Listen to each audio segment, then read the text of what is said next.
This room. Okay. Oh, Okay, we're live finally. oh, So we're so sorry about the delay here. We had some issues with the connections and everything, but I think it's all settled now.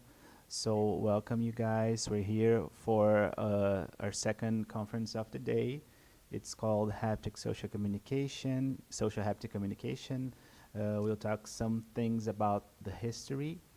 And we are here. Originally, it would be me and Stephanie and Rita Latinen and Russ. We're mhm. having some issues with Rita and Russ's video, but we can hear them very well. And they are here. They are like the air. We can see, but we can feel them and we can hear them. So we're going to do the simultaneous interpretation for Portuguese and probably for the other 5 languages that are happening here in our symposium. Well, so I think I'm going to thank Warley for all the gymnastics that are the technical part happening, and going to thank a lot for all our interpreters that are working super hard for our events to go ahead. And yes, Katya, we are live. And we are still settling everything, but it'll be all right. Here in Brazil, we say that when there's like a whole truck full of watermelons, when they are going to the road, they are settling in, and that's kind of what we're doing here. So, without much delay, I'm going to begin because we have a shorter time because of that thing. I'm going to let you guys present yourselves. I think that will be easier because it will take less time. And Stephanie, please, if you want to say a few words, I'm going to interpret you for Portuguese.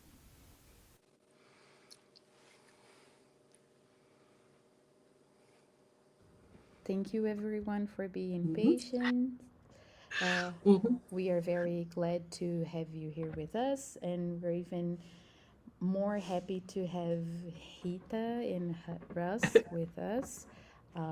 Thank you for you two to be patient with our technical issues, but it's not very simple to have an event happening in Finland, in England, in Chile, in Portuguese, English, Brazilian Sign Language, Chilean Sign Language. Uh, well, we are insane people, and that's what insane people do. uh, so, Fernando and I are professors at the university. I am a professor at UFSCar, and works at URGS, uh, the Federal University of São Carlos, and the Federal University of Rio Grande do Sul. And we are here with our very special guest today, Rita Ladnin. And very soon we are going to have our book published. Um, and you are going to be able to read a little more from the story. We are going to give you a bit of spoiler. So we're going uh, to share a little about the interview we were lucky enough to have with Rita and Russ. Um, and we have actually started in the group in 2022. Two. Mhm. 2022, we had a training course offered by Rita and Russ. And Fernando and I, we were at the group to work as interpreters, but we had no option but to fall in love with the two of them, because you are going to see today they are amazing, and they have been doing impactful work all around the world with social haptic communication.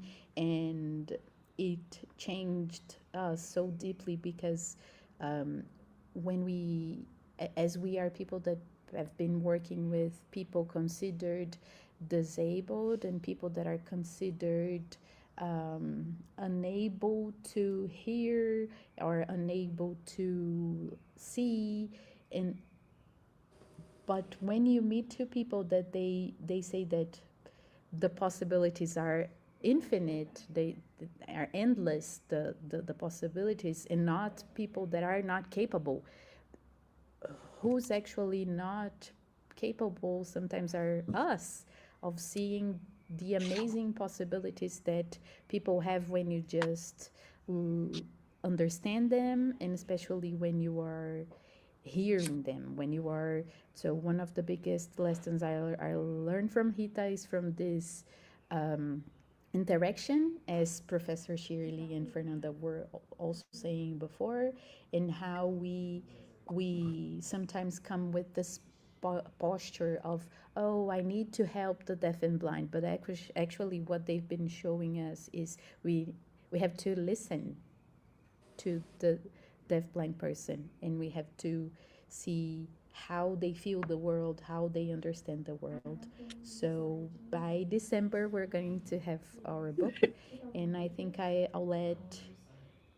So after this interpretation during the course, we joined the group, and we have been trying to bring Rita's work to Brazil, because they have been they have impact the technologies with haptics. They have impact what in Brazil we previously believed it was only from Norway, and we have understand that everything we have been doing in deaf and blindness actually was inspired by them. And so we've been trying to bring this more than 30 years of knowledge that you two have contributed for science and for the society in general. So I'd like to kindly invite Rita to present herself, to tell a little bit of your trajectory, and to share with us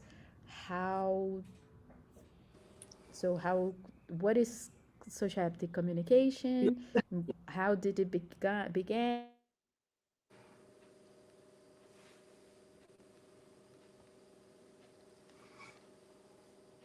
Yeah, I think Stephanie froze, but I think Yeah. we can begin, Rita. No Yes, problem. thank you. Okay. This is now Rita's voice, and my sign name is, with your first finger and thumb together, put your right side of your lip and make a big smile towards your front hair. So that is Rita. Thank you both your kind words. It has been amazing work last 4 or 5 years with you, and we are so impressed about how interesting you are, or different kind of communication methods, and especially using touch. I'm a doctor.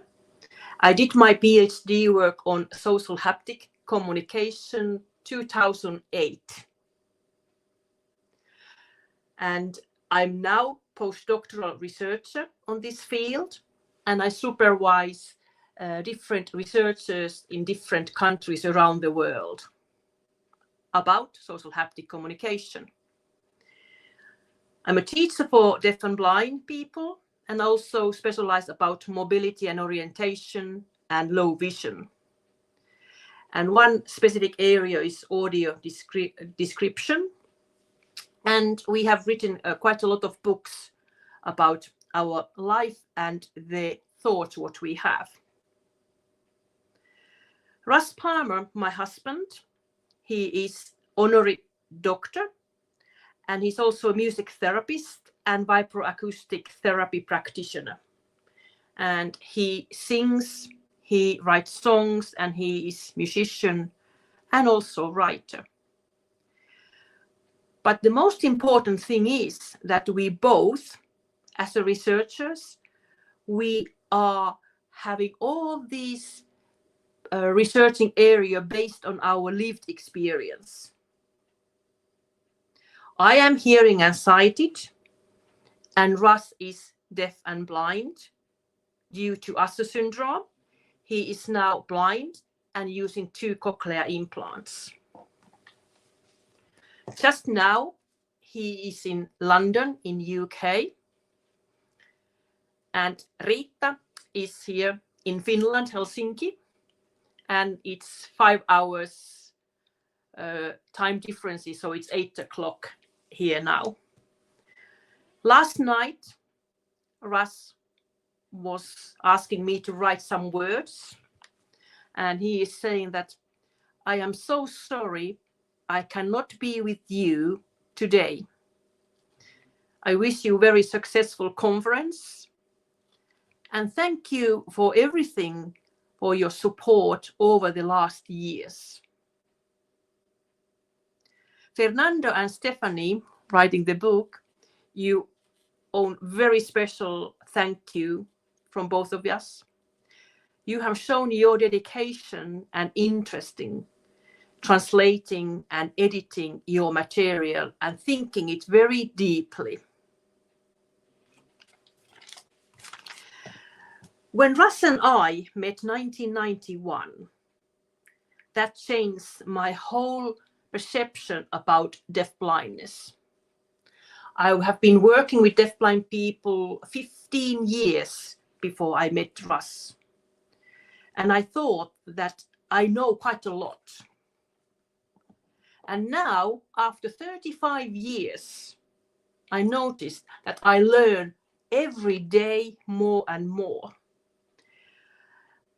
I did love your thoughts when you were saying that it's actually like a philosophical thinking about how we have interaction in different situations. And that was the base on the history of social haptics or social haptic communication. When we think about dual sensory impairment and deafblind, it causes a lot of different challenges in many areas of everyday life. And one of the most important things is, how do you get information? How to communicate, how we are mobilized, and how we do everyday activities. And when living together, early 1990s, we were thinking that there are probably many different solutions which deafblind community has found it out. Perhaps they have not been very lucky to writing things down, or perhaps people around them haven't been thinking about that. This is actually a very valuable method to share information. Because for many families, using touch is a very common thing. We use it all the time. We use it with the babies, and we also use that with our deafblind family members. So we were thinking that how about if we want to improve the method of communication? The first problem was that how we enable to share emotions, how we like to experience and to be socially equal in real time. And one solution was using touch. So my research, which took about 18 years, Russ and we were traveling around in Europe, different kind of deafblind people and their family members, and also professionals and interpreters. We were observing, we were making different kind of situation, and we were video recording them and talking to people that how do you use touch? I don't mean hands-on signing or finger spelling or block letters. That was very visual, and that material has been published. But we were thinking about how we use perhaps hand on the arm or shoulder or on the back. So this very longitudinal research, which took me 18 years to write, I could collect these different information and I put them together, and I could find out that there are different kind of subgroups of haptesis. But the most important thing was that we founded the grammar of touch. And I'm using word haptesis, and they means different touch messages onto the body. So haptesis. And then the other word is the grammar aspect, are haptemes. So when you touch somebody on the shoulder, we can recognize the place. We can recognize how heavy your touch is. So we can recognize the intensity. If your hand is moving from left to the right on the back, we can feel direction. We can feel how long the touch is. We can feel how quickly you are doing it. We can then understand the durations. So all of us are born with this kind of information and knowledge, but we are not always aware that we know it. So it took me 18 years to understand this. And when we are now teaching it to deafblind people, they get it straight away. Because we have the concept, we have the words to describe it. I do remember that first time when we were giving a lecture about social haptics was 1993 in Germany in Deafblind Conference. And that title was Yes and No Confirmations onto the Body. Probably you in Brazil also understand that if I want to give you feedback, you are signing to me or you are using spoken language and I'm next to you, standing next to you. And I tap on your shoulder, tapping my hand, tap, tap, tap, tap. You probably understand that that is yes information. That is confirmation. I'm listening, yes. Then if I slide my hand left to the right, saying no, you can understand that that is a no movement. And that was a very special thing because when we did that experiment in Europe, and all of those deafblind people who were coming to the workshop understood it same way. And what was most interesting was that when I was tapping faster and heavier, deafblind people say that you are exciting. You are saying yes, yes, yes, yes. It's more enthusiastic way. And I'm starting to think that how great our body is and our language kind of understanding that we can share and we will know how the touch works.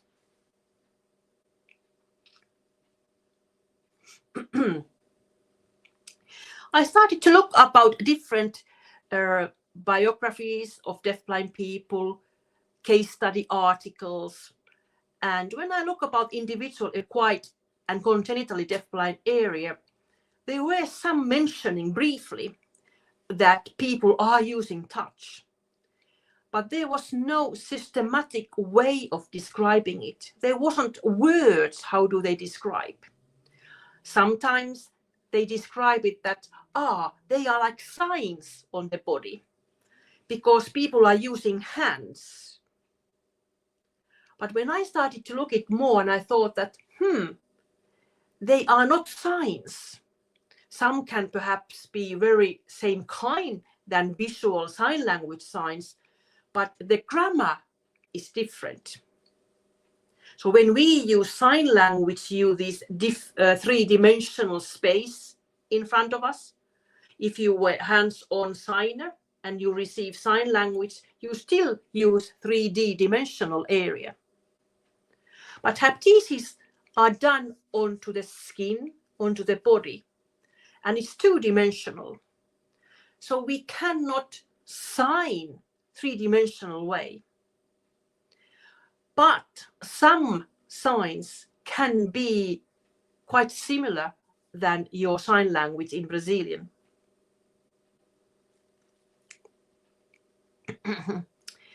When I started to look about people's writings and so on, I found it 1850s that some people have been using their hand on the speaker's face, a little bit like you use Tadoma method there. They can feel the head nod and then the left, right, no movement. So when I started to collect this information, I was thinking, the most important areas where people were recognized were confirmations and emotions. And the emotions are very important clue in our social connection, that we want to share, we want to know how, if we say something, how that is affecting to the other person, and then we respond. And now when I can see your video, but you can't see me, that is for us who has vision, is very demanding and hard work. So you can start to appreciate that, how then deafblind people feel, because everything is perhaps being interpreting and you can't see the speaker. So how can you actually have the emotions? Some of you probably feel that on your interpreter's hands, the movement, how fast they move, or how hard they are perhaps using letters, or the facial movements, that how they speak. When I'm going back to 1990s, we started to go and visit different Nordic countries. And there were actually deafblind communities who wanted to learn. And those days, 1990s, many deafblind people here in Europe, Nordic countries, were sign language users. That was because at that time we didn't have cochlear implantations. So it means that many of those who were using hearing aids and then losing their hearing, the only way for them was learning either signing or finger spelling. Taidoma is not a method what is very commonly used here in Europe. Usually they were using spoken language, but the receiving language was connected to some kind of tactile method.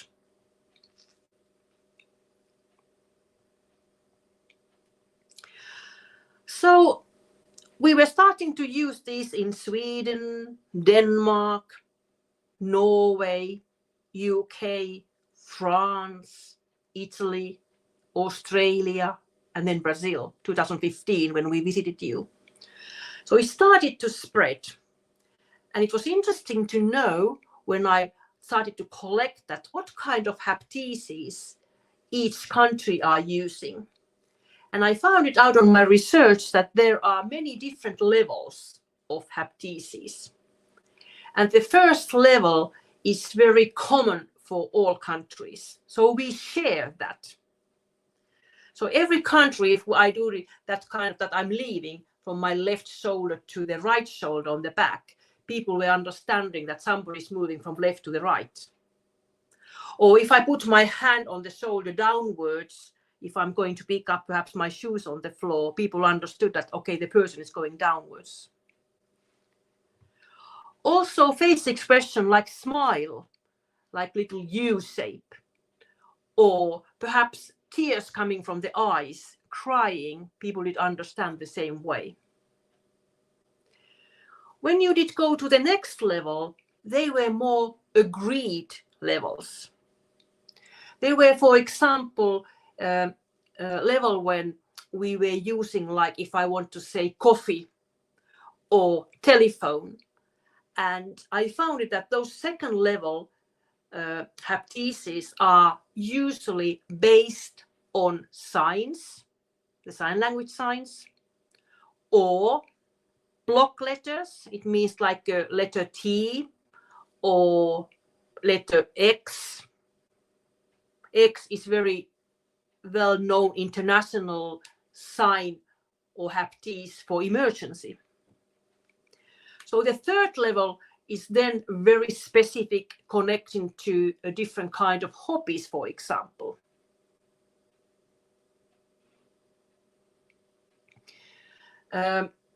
If you look our website, there are some articles, like when Russ is interesting about universe, he has been developing about universal haptices, how we can describe different planets, moon, Mars, Venus on the hand, galaxies, stars.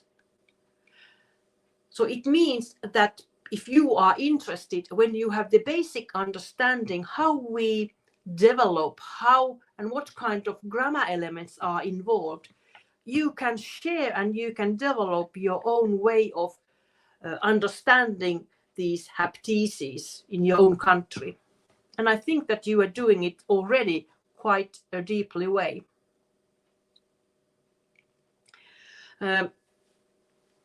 Nowadays, when I'm thinking about backwards, that what is happening in the world about social haptic as a historical point of view. So it took 20 years before the next researcher has been done their own PhD work. If I like to mention, like in Brazil, Vilena, 2022. And last year I was supervising interpreter from the Venice University, Laura Volpato. She did her PhD. And why Europe is interesting about haptices is that we have a common kind of European kind of committee which is giving money, and 6 countries have been developed their own haptices dictionaries. And these dictionaries are free. So they are like collection of different haptices, if you like. And now we are starting the next stage on that work. So if you think that 1990s, we did have perhaps 1 or 2 haptices there, and then it started to grow. And when deafblind people were saying that, yes, this is one additional way how we share information, it is functioning and it is spreading. So when I go to the families first time, I'm not going to teach them haptices straight away. I'm observing. I'm observing when we are drinking something together. How do the people there with deafblind people, how do they communicate? How do they touch, and what kind of information they share? We probably go shopping together. We go situation what they're doing, like if we are doing food, or if we are going to the garden, or if we are going walking. And I usually find about 10 or more haptices they are already using. And when I stop them and I say that, can you explain me which haptices you are using? They said, I don't know that we are using any. And then when I pick up this and you did this and that, they are starting to think, really, we are actually using it. I said, yes, because you are, I call, like we people are smart. If there is willingness, and if we want to be equal, taking the other person involved, we develop this kind of methods to share some information. And that is, in my mind, beauty of social haptics, that people know them already. And this is totally true with congenitally deafblind area. So when the baby is very, very severely deafblind, difficult to having any spoken communication or sign language communication, we use a lot of touch, we use objects. So there I can find 20, 30 haptices when and which ones the parents are using or the teachers or assistant. And if you think about that, when you put a hat to the baby, so you touch the both sides of the head and you have the feeling to putting a hat on. Or you touch the hands and put like a gloves there and then you put the gloves. So we have this kind of experience in our skin. And when this is repeated long time, then the child can start to understand what is happening. So if somebody is putting like a glove on the hand and then put the glove, so you already know what is going to happen. Sometimes people are describing these like a clues or pre-communication, but I think already that is very valuable and already a language for them, what we are using. It's just a different way of producing the information. And I'm just having my notes here now. What is new thing nowadays is also that how can we send these haptices from a distance? Because you think that if I'm touching the other person, I need to be nearby, close. Last 5 years, Russ and I, we have been teaching researchers who are developing smart clothes. And smart clothes is like a vest. You know that when you are going to a party, you have a shirt and then you have a vest and then a jacket. So that kind of vest, like a sport vest. So nowadays they have producing so little tiny equipments inside the vest that actually if I have my mobile phone and I have here my apps and I have here my dictionary and I can press smile here on my iPhone and Russ have the vest. So if I'm talking to Russ on mobile phone and press the smile, he can feel my smile on the vest.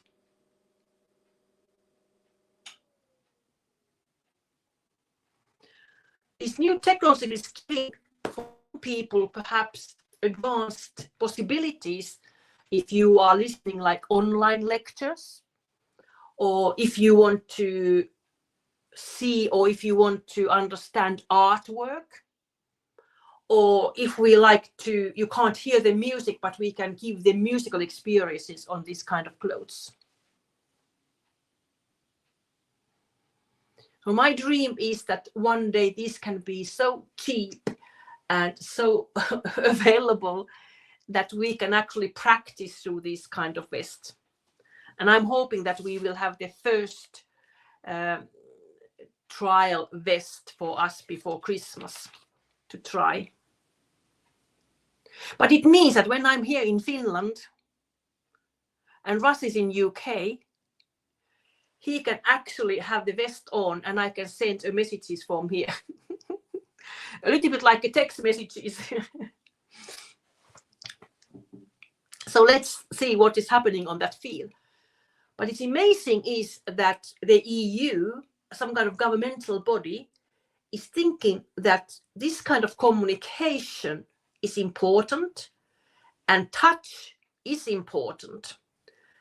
And we can actually use it as a language. So that is important for me. Russ is always saying that technological device is never going to be compared to human touch. Human touch is so valuable, but sometimes some tools can be good devices. And I was asking Russ that, what do you like to say to the audience in Brazil, that what is social haptic communication for you? And he was saying that, let's see. Social haptic communication has allowed me to do many things which I thought would be not possible. It gives me possibilities to experience music, to the universe. And social haptic communication is still continuing every day. It's expanding. And he said, human touch is our way to have access to the world and connect with the people around us. And then very funny thing was, and then he said in the end, thanks to Rita to put up with me last 35 years. And I was saying that, Russ, your thought was very kind, but actually, Russ, you have given me the understanding about how touch is working. And I have been very lucky that last 35 years, I received touch messages also all the time. So it's not me to giving touch messages to him, but it's also that Russ is giving touch messages to me. And that was the only key when I started to understand the grammar. And gave me a little bit more understanding that what valuable tool we have, our hands and our skin. And I was thinking, And I was so happy when I found it out that 5-6 years ago, they actually founded a touch cells on our skin. So it means that when we touch, the information is going directly to our certain area of the brain. Before, we were thinking that we only can feel pain. We can feel perhaps if something is hot or cold temperature. We can feel and differentiate very light touch. For example, if a little spider or fly is standing on our skin, we can feel that. And now they founded this social touch connection. And people are thinking nowadays that how important it is that we use touch. People are starting to understand that how important it is for babies. That research has been going on over 60 years, that without touch, babies cannot develop. But also that how adults need that touch. And it is connected to our hormones also, that how much different kind of hormones we are having in our body. And I was thinking that, touch is that kind of area where when we start to research, it's growing and growing. But for our clients or my friends who are deafblind or my family member, touch is very important. And my main aim nowadays is that how do we teach touch to hearing and sighted people? For example, like interpreters and professionals who are coming outside deafblind community. They don't know many deafblind people. They don't live with deafblind people. They perhaps meet a couple of times them in a month, and perhaps they have a distance, perhaps they have like a signing or so on, but not using touch. So their possibility is very limited to receive touch. They are not aware about how hard they are using touch, how much they can actually evaluate their own touch. So that I call like a social haptic pedagogical aspect, that is the key factor for us whose life is not directly or the lifetime of this kind of connection to touch, because we use so much our hearing and sight. So that was my short, I was just looking about that, is it 30 minutes now? Yeah. Perhaps too long, but I could talk to you many days, but I think it's important to understand also the last thing, that there are so many different kind of lexicon groups. You can describe emotions through haptics. You can have confirmation. When you are going to hospital, you can have hospital haptics. When you are navigating outside, we can give directional haptics. We have guide dog haptics.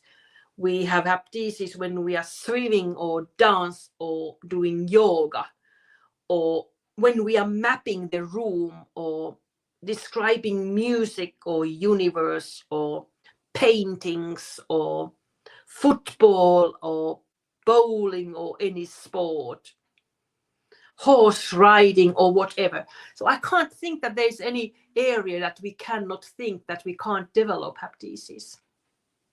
It depends on your motivation, your interest, and your natural movement when you're doing that kind of activity. That could be based on the haptics, and it's not just agreed that this one is that, but if it's based on your experience, then it's easier to adapt, and you can start to develop quite a lot of different kind of lexicons.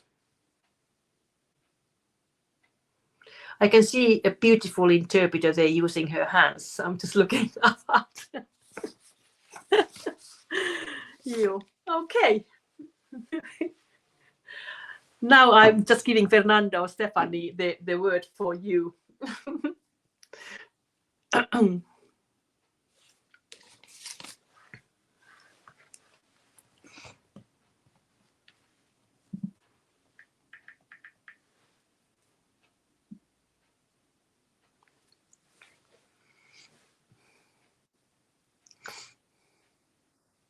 Okay, Rita, so I think I represent everyone in the room present there when I say that we are super happy and excited and thankful for everything that you share with us, not only today, but during all those years that we've been together. I think it's been a gift for all of us. Each meeting, each month when we meet, and every time we hear you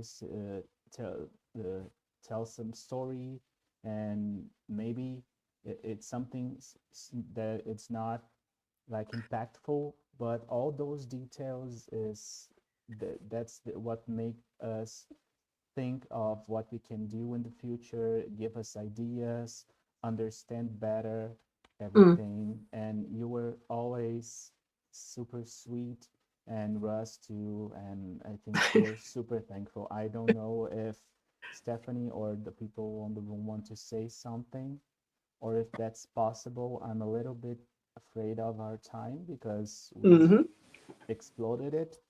Yeah. But I don't know, Elaine, if you're there, can you please or say something or give us some directions on what to do now? Stephanie? You can speak. I think I wanted to tell something. I wanted to repeat something for Russ when you meet him. That I hope he's proud of himself for making me cry in public.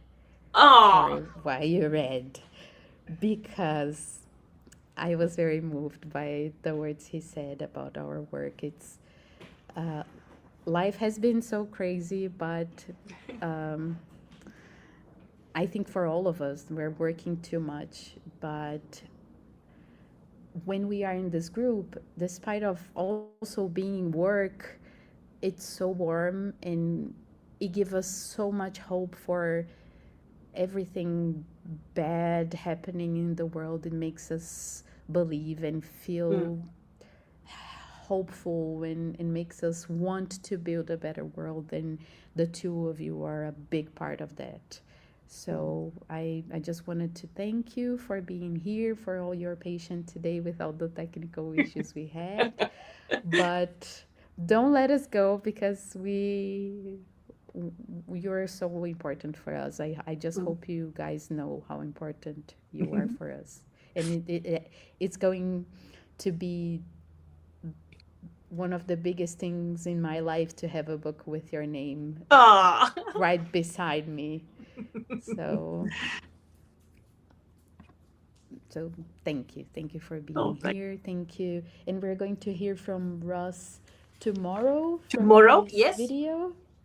And then I'll organize an email and send you all the lectures with the English, because this morning I just made you crazy. But thank you very much. Thank you, guys. And we meet in 30 minutes for our next session.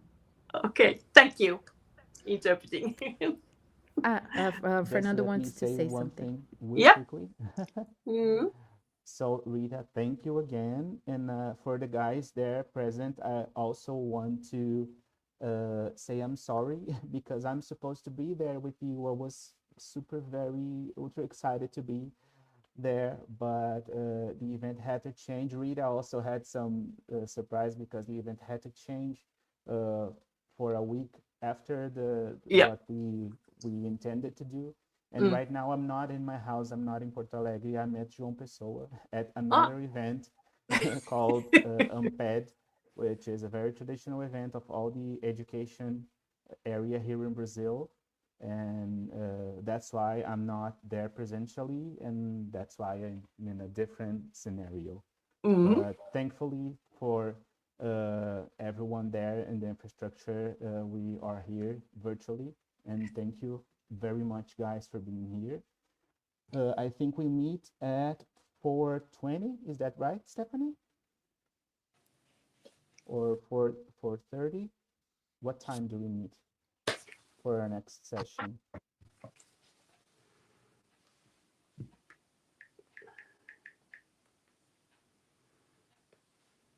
I don't know, but I think you guys there at the room will see what time is the next session and let us know. Okay? Okay. So, thank you.